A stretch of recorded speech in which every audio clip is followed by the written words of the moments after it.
We're just in the outskirts of Philadelphia, and I'm sitting here with my close friend and kid that I've invested and poured into. No longer a kid, my man. You know what I'm saying? His name is Jeremy. I know you're on the opposite side of the table when it comes to faith. And first, define what you believe, and then let's see how we get there.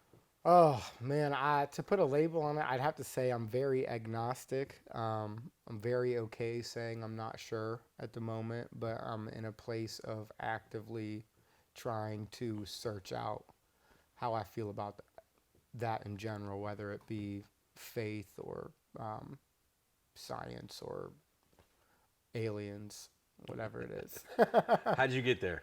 Um, I grew up in the church. My whole family is like a ministry powerhouse. My grandpa's like a doctorate of theology, so I grew up very, very familiar with Christianity and in a family that was very intentional with Christianity. But they were on the stricter, more stereotypical side of things, um, and that definitely pushed me away initially. Um, but when I was a teenager in high school, I ended up meeting you and my boy Zach over here, and um, I saw Christianity done in a way that I was not familiar with, in a way that was really, really authentic and done from a place of love. And I stand on that to this day that it was a really, really awesome experience. But as I, graduated high school and kind of got the opportunity to work in a couple churches, work for a couple Christian organizations, um, I just kept finding myself really butting heads with people in leadership and like the way that they were doing things. And I kept really feeling like I was seeing past good intentions at motives that were disingenuous. And it seemed to be so consistent that it really upset me. And it made me feel like, why do the majority of people who claim Christ claim this that I come across with? I have more of a problem with the way that they do things than people who don't even profess this. Um, and that led me to ask some pretty tough questions that I couldn't really get answers that I like to. And that kind of caused me to walk away from church in an organized sense and kind of did my own thing for a while and still studied the Bible on my own. And um, eventually just my questions and my own angers and personal, um, I guess you could say, if there is a God, there's some anger there that caused me to just drop it completely. Do you think that um, religion or God or faith like divides our country? Do you think it's one of the things Abs- that does? Absolutely. I think it's one of the biggest things that is used to divide people in even different faiths like Christianity, Judaism, Islam. Um, there are really beautiful things, and there's a lot of beautiful things about those faiths in themselves. But I think the human element tends to add that division. How can we find unity amongst even something that we may, on the base, disagree with, like faith? I think that if we took time trying to understand exactly what it is each other believed instead of what we think each other believes, um, I think that we would find a lot, a lot of similarities there. I think that would go a long way in general, especially if, especially like leaders of different faiths could approach it from that mindset. How can we come together? Um, how can we how can we do the things that we're all going to do anyway, like Yeah. the reaching out, the missionary stuff, like feeding the homeless? How can we work together to make that better? Because with how many you know Jews, Muslims, Christians there are in the world with similar ideologies, you know what I mean? The difference they could make working together is huge. Awesome, man. I hope you chatted up with my boy. Word. Love you, man. So this piece that we're working on is Yeah. about finding unity among division. Yeah. We have unity. Yeah. We have division with people that are of faith. I mean, Yeah. I don't know about you, but I would venture to say that I think they're all kind of right. Like if your whatever your God is, and if that makes you a better person, Yeah. no harm done. Yeah. Do you like?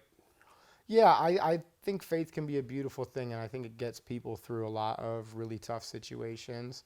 And I think that it inspires people to be the best versions of themselves at times.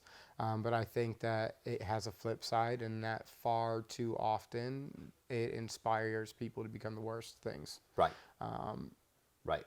Right. It's Yeah. it's the, if we're doing an intervention for like a coke addiction, and the Yeah. person goes, well, at least I'm not doing heroin. It's like, no, we're not talking about that. We're talking Yeah. about your coke addiction. Yeah. And that's what I think happens with Christians is they're like, well, but we do a lot of good. It's like, but there's a ton of bad. Yeah, I like a ton of bad. Right. And so, how can we? Because we have unity. Yeah. What advice do you have for people like us?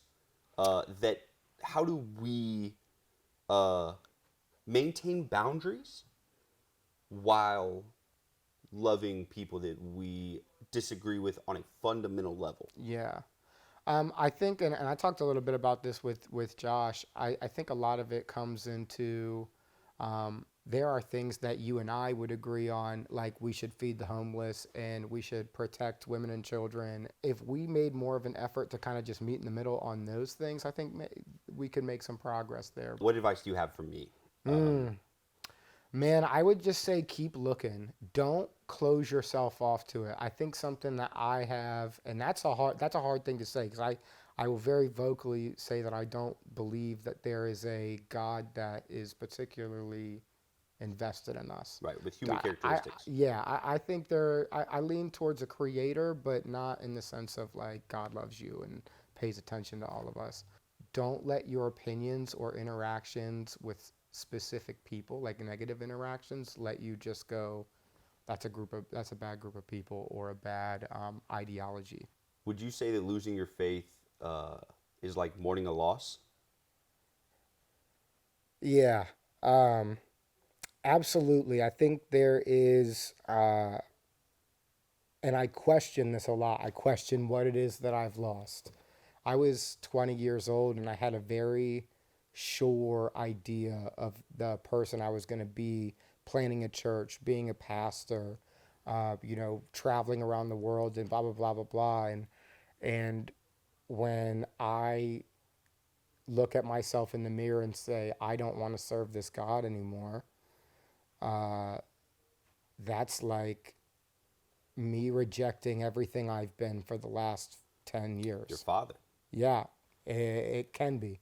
And for, people like myself who have not great experiences with our dads here on earth, God the Father was always a hard concept for me. But like, in a sense, yeah, I can see how you would feel like that.